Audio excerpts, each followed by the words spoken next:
Hello and welcome to Dental Health Matters, brought to you by the BSDHT.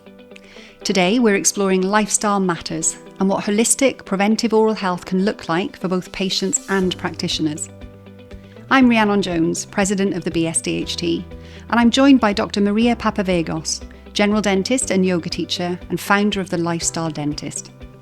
Dr Papavergos brings a truly integrated perspective to oral health, seeing the mouth not in isolation, but as a gateway to the whole body. We'll talk about lifestyle dentistry, the oral microbiome, prevention, and small realistic changes that can make a big difference to day-to-day health and well-being. I'm really delighted to introduce you to a new topic today, lifestyle matters and holistic oral health for patients and practitioners. So we're joined by Dr Maria Papavergos, a forward-thinking dentist, well-being advocate and founder of the Lifestyle Dentist. Maria brings a truly holistic perspective to oral health, seeing the mouth not in isolation but as the gateway to the entire body. She's passionate about prevention, the power of the oral microbiome, and how lifestyle choices can shape not just our patients' health but our own. Ahead of her appearance at the Oral Health Summit this November in Edinburgh, we're diving into her philosophy of integrative care and exploring how small changes in daily routine can make a big impact. Maria, thank you for being with us. It's a pleasure. I'm delighted to be here. So to start off, how would you describe the idea of lifestyle dentistry and what led you to approach oral health in such a holistic way? So it's a relatively new theme actually, but I feel it's a fundamental approach, taking a 360-degree approach really to oral health, not looking at the mouth in isolation, connecting the mouth to the body in terms of not just physical well-being and health, but mental health and well-being as well, and emphasising the importance of lifestyle and nutrition on oral and how that impacts overall health. So that really clear connection and looking at it from that sort of all-round perspective. So to the second part of your question, how I got into this philosophy, I mean, I think I was really fueled by my own personal journey into parenthood and into the discovery of how much there's such an omission of the mouth when it comes to the discussion around health, and how that omission is translated to children, how choices that parents are making, oral health never features, the mouth is just completely neglected. And as a result, we see conditions of disease in children's mouths from such a young age. And parents are sometimes just none the wiser as to sometimes how this happens. So I guess witnessing a lot of confusion and understanding that it's difficult to navigate for parents sometimes, this world of marketing messages they're telling you one thing, that it's a healthy choice, but the reality is that it really isn't a healthy choice. Yet how do you work out what's good and what's bad in this modern world, and sort of just trying to get people to look at things from an angle of health and trying to get them to value health from a mouth-first approach, really. Yeah, I'm sure you speak exactly the way that we all feel as well, that you see a problem and you just got to identify a way to help. Absolutely, absolutely. And you do see some really sad cases, and it's heartbreaking what we come across in the dental profession. I think maybe the general public don't realise how bad the situation is in especially young kids, and how, I think for me, what's even more heartbreaking is this is preventable. So much disease we see is preventable. And in my head, it's just for you to make a shift. And if we can try and educate and start to deliver that message and deliver it in such a strong way with some more just focal passion and understanding, then hopefully it can spread. Absolutely. Every child deserves a healthy mouth. Yeah. Okay, so moving on to the oral microbiome is something you're really passionate about. What do you want every dental professional to understand about it, and how can we sort of start to nurture it more in ourselves as well as our patients? Yeah, so the oral microbiome is something that is getting a little bit more airtime. I think it's all started with the gut microbiome. That actually becoming quite a big feature of people's sort of daily understanding, that growing message. And the oral microbiome is effectively the start of that. I mean, it all starts in the mouth. It's the long tube, and it comes back to the mouth. So it matters. Our oral microbiome really matters. These microbes in our mouth, they're delivering a balance that's a starting health from our mouth and then beyond. And I think just trying to empower patients to have a bit more of an understanding of the impact of how the balance of bacteria in our mouths is important. And if we can nurture that, we can deliver better full body health. So I think my approach is quite sort of mouth first. It's looking at everything with the mouth first and trying to get patients to think about what they put in their mouths for a start. The first thing is, let's think about food that we eat. What we put in our mouths is a starting point to nurture the oral microbiome. We need to look after our mouth, because if we don't look after it, if we don't deliver good oral hygiene, if we're not taking that as a priority, again, the oral microbiome is going to be out of balance and we're going to end up with disease.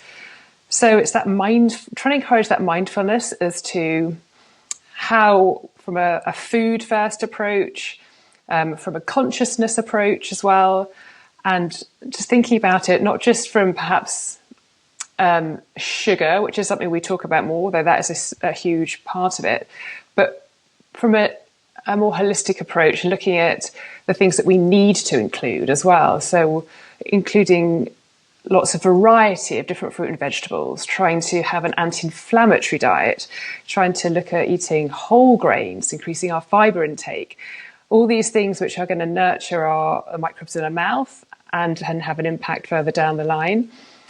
And then also just thinking about our mouths when it comes to our lifestyle as well, how we breathe, our posture. Again, it starts in the mouth, and people don't think of it like that. I think if we can think about nasal breathing and improving our breath, how that can also impact the rest of our body.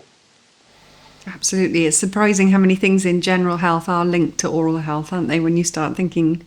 Yeah, I think it really is fascinating how it is so linked. And people just don't think about their mouths enough. And I just think we need to shine a bit of a light on it. Yes, I love mindfulness. I think I use that one a bit myself. I wish people were more mindful looking after their mouths. Yes, absolutely. With oral microbiome and the things that we're looking to promote a healthy microbiome in the mouth, probiotics are something you speak about often, especially in relation to this. But can you explain their role in oral health and how we might start telling our patients about them in a way that's really practical but also evidence-based?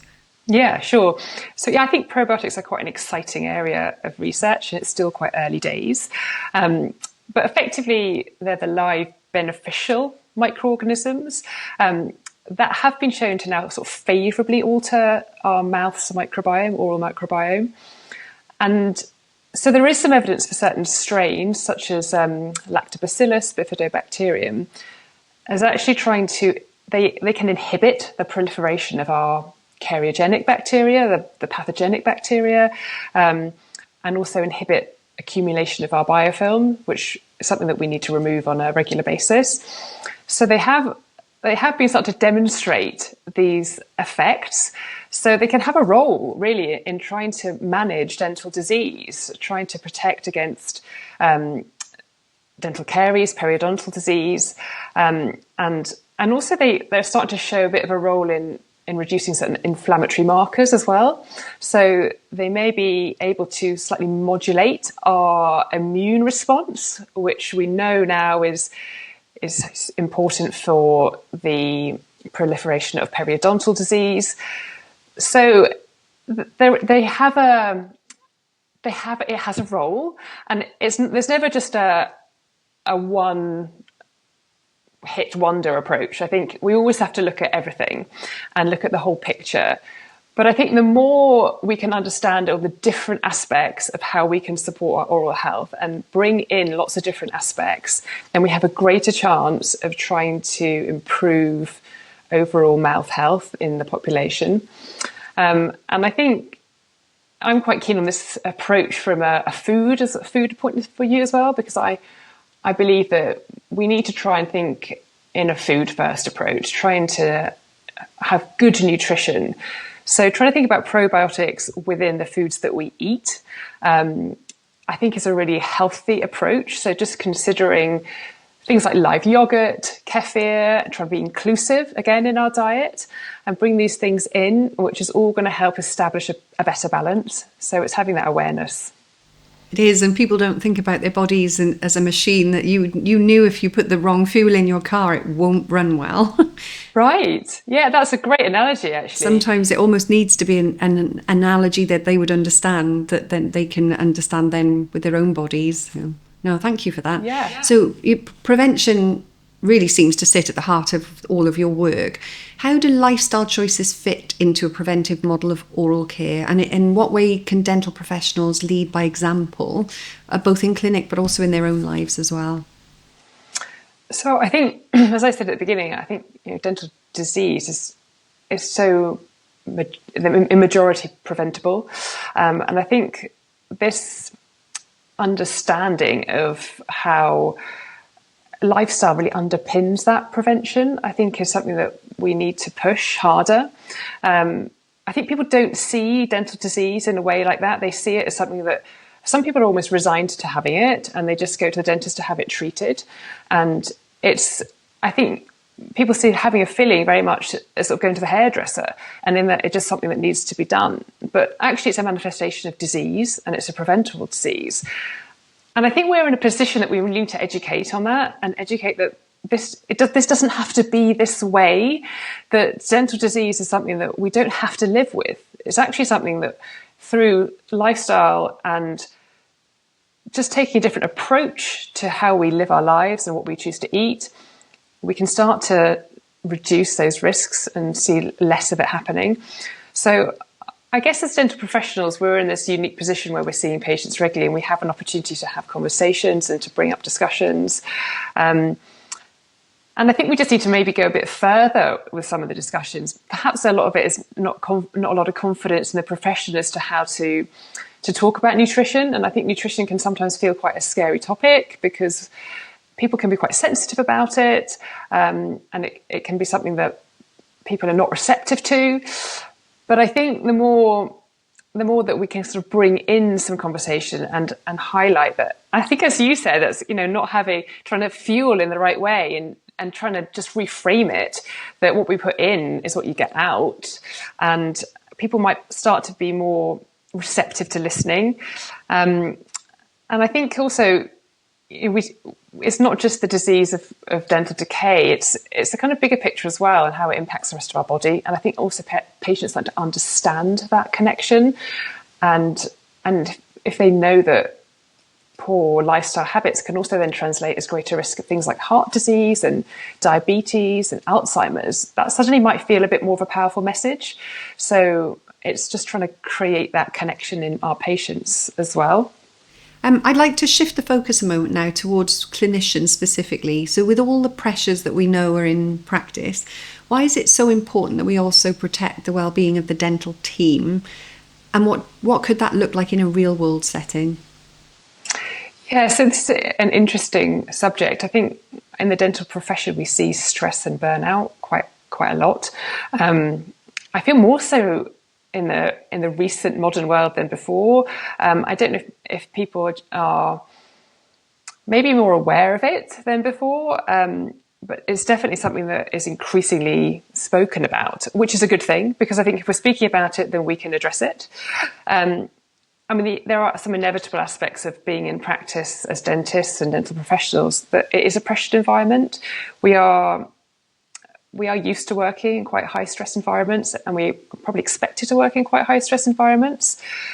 And I think it's the small things that we can actually start to implement in our daily lives that can reap quite big rewards, and to try and mitigate against some of these quite catastrophic situations that we can see in some professionals once they get to the point where they feel they can't get out.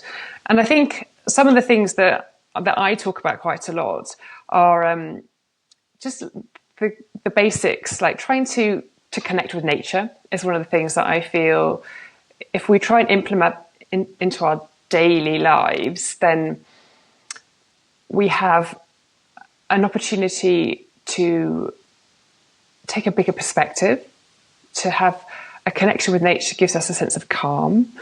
Even things like having daylight first thing in the morning can help to stimulate our circadian rhythm into a good flow of wakefulness and make us feel good and energized for the day. So considering your commute to work would be something I would say. How, do people get straight in a car, drive to a place where you're inside straight away? That's a whole day inside. Could you be getting on your bike? Could you be walking? Could you take that opportunity to really set the tone for the day? And reframe maybe a lunchtime as well. Lunchtimes, people tend to go into a room and they sit, they'll eat their lunch, probably look at their phones and probably scroll. And by doing that, again, you're bringing in stress. So you're looking at things which are stimulating, when you're already stimulated. And what we need to try and engage with is reducing that stimulation and starting to relax our nervous systems and feel in a better place. So by going for a walk at lunchtime, going outside, doing some breath work, just really focusing on some slow movements, some yoga movements. So yoga is something I'm really passionate about. And yoga is accessible to everyone. It's, you don't have to be super bendy. I think a lot of people put it in this bracket, but you can define what yoga is to you, but just moving your body. Because we know that our posture is also something that we probably stress throughout the day as dentists, and we're all quite stuck in not a brilliant posture. So by breaking out of that, by moving, by servicing our bodies and putting ourselves first is something that I think we need it comes back to being more mindful about and being more conscious of. So I think it's a case of us putting ourselves at the center of our day and supporting how we feel. And also things that we eat. I think something, perhaps when we're stressed, we get another cup of coffee. You stimulate, probably have a sweet, sugary snack because you feel an energy low. But I think it's important that we just try and reframe that and take a step back and ask ourselves, is this something that's going to make me feel better? How can I support my own nutrition to give me energy, to make me feel good, to also make me perform well in quite a high stress job. So I think nutrition has a huge role that we probably are a bit guilty of overlooking in the profession. I think we kind of know what's good for us, but we don't always do it, because I think when you're in a stressed environment, you don't have that. You don't go and think, what's going to be good for me? You just think, I need a quick fix. Like, I need to get through my day. I've got to just do what I can to get through it. And that's when it can start to spiral, I think. So if we take more control and a little bit more time to slow down, it can help us just to make better decisions. Absolutely. No, I agree with everything you've said, and I'm a huge advocate. I do walk to work always, any weather. Brilliant. Yoga, love it. Can't promise that I always eat healthily at lunchtime. That can be a challenge in a clinic. Yeah. So I heard that you host retreats for clinicians and patients alike. So what inspired you to create that space? And tell me about the sort of transformation that you see in people when they do take that time out for themselves to reflect and recharge. Yeah, so I think what I was saying before, sometimes it's the little things, but I also think we need more time to really invest in ourselves. And so we're fortunate enough to live in a beautiful part of rural southwest Scotland on our working family estate, and it lends itself to quite a haven for reconnection with nature. People are not around us. We have that as a huge benefit. Nature is plentiful and beautiful, and I think that's got quite a healing power to invite people into an environment where they are really immersed in nature in quite an inescapable way, and which allows you then to escape from your otherwise probably quite busy, quite stressful life. And I felt that people need more opportunities to do that, to say, I'm going to ring fence some time for me and do something which is going to make me a better person, and feel that I can then go back to my life energized and maybe with some ideas that can optimize their daily lives. So I think that's what I wanted to create is an opportunity for people to experience how it doesn't have to be difficult to create that connection. You can still create that connection in your daily life, but how powerful it can be. And so I do a lot of yoga. Part of the retreats I do involves a lot of yoga. And again, just I think connecting people to their bodies is something that can be quite powerful. I think sometimes we're quite disconnected from our bodies. And to try and encourage that sort of tuning into our breath, tuning in and slowing down and experiencing this real connection to not only ourselves but to the environment that we're in can be quite a powerful and energizing experience. So I mean, I've seen it's been really, really wonderful. The people that we've had really do feel like, they go away and they have, it's a bit of an awakening sometimes that this is something that they need more of, and something that just makes them feel so much more willing and happy to go back to perhaps that busy life, because they've allowed themselves that time out and that investment in themselves. So I just really wanted to let people experience that for themselves, experience some of the magic that we have here, and create an experience that they can feel that when they go back to their lives, that there's still something kind of glowing inside. I'm sold. But it's interesting what you're saying about the disconnect, because actually you are the only person that has to spend 24 hours a day, 7 days a week in this body with this mind. Why wouldn't you want to optimize it and look after it? And yeah, that leads me on to my final question, actually, because if there was one small lifestyle shift that dental professionals could make, or patients, to support both oral and general health, what would you recommend and why? So this is a really tricky one, because I think there's actually lots of different aspects that we need to consider, and there isn't just one thing. However, if I was going to say something, I would probably come back to mindfulness, because if we can start patients to become mindful of what they eat, of their habits, how they choose to spend their working lives, we can translate it to ourselves as well, and start to just make more conscious decisions and be more conscious to value our health. And I think that value of health is something that sometimes is lost, and trying to bring back the importance of not only how that makes you feel from a mental health point of view, but how that makes you feel physically, and how that can translate to longevity. And I think when you look at it like that, and you look at mouth as oral health, as part of health, and it's an essential component of health, then you can't ignore it. We have to do something about it. And I feel that if patients and professionals start to think more about that, we can make change. Brilliant. Thank you so much. Your passion is obvious and I'm sure it's come across wonderfully to our listeners as well. And it's infectious. So thank you for the inspiration, Maria.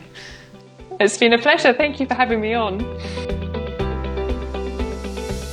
This episode of Dental Health Matters is supported by Listerine. Known worldwide for its clinically proven mouthwash solutions, Listerine is committed to helping people maintain healthy gums, strong teeth and fresh breath, complementing daily brushing and flossing for more complete oral hygiene. We appreciate their partnership in supporting our mission to advance education, prevention and professional excellence in dental hygiene and dental therapy. Well, Mel, thank you for joining us on the BSDHT's podcast, Dental Health Matters. So you're the brand manager for Listerine. Yeah, correct. So great to have you here today. Thank you for having me. We've got a few questions we'd like to ask you. I think the first one, though, is what's new in the world of Listerine right now? So it's a really exciting time to be working on the brand at Listerine. We've recently had the advisory board where all of the kind of heads of the professional organisations got together and reached a consensus statement. Brilliant. Oh no, that's really exciting. I look forward to that, hearing about it and reading about it. So I know you support us in practice, but could you explain a little bit more about what your future plans are with regards to sort of, we've just said about research, but education and how you support us in our daily work? Yeah, so we've got fantastic KOLs that support us with educating professionals, and we will continue working with them this year.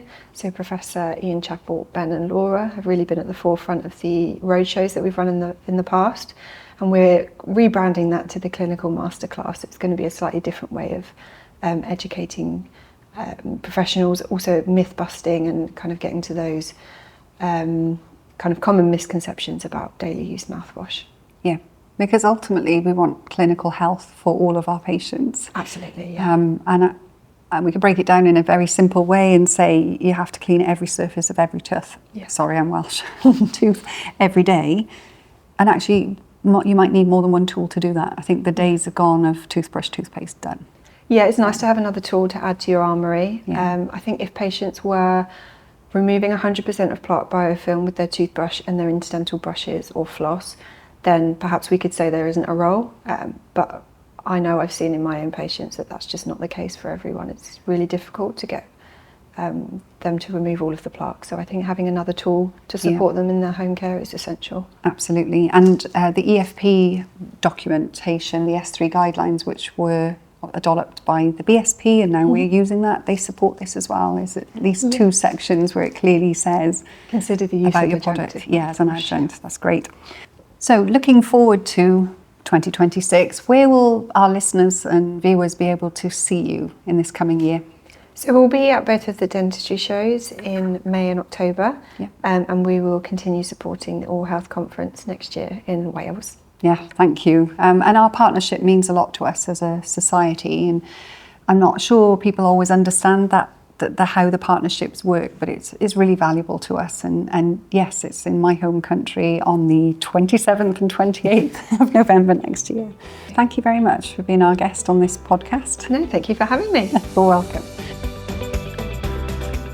We'd like to extend our thanks to Listerine for supporting this episode. As a leading oral care brand, their commitment to gum health, enamel strength and whole mouth cleanliness helps reinforce the core values of BSDHT, keeping prevention and patient well-being at the heart of our profession. Hi, it's Simone Rosario here, President-elect for the BSDHT. This episode's member question has asked, can dental therapists cover implant screws with PFTE tape and composite?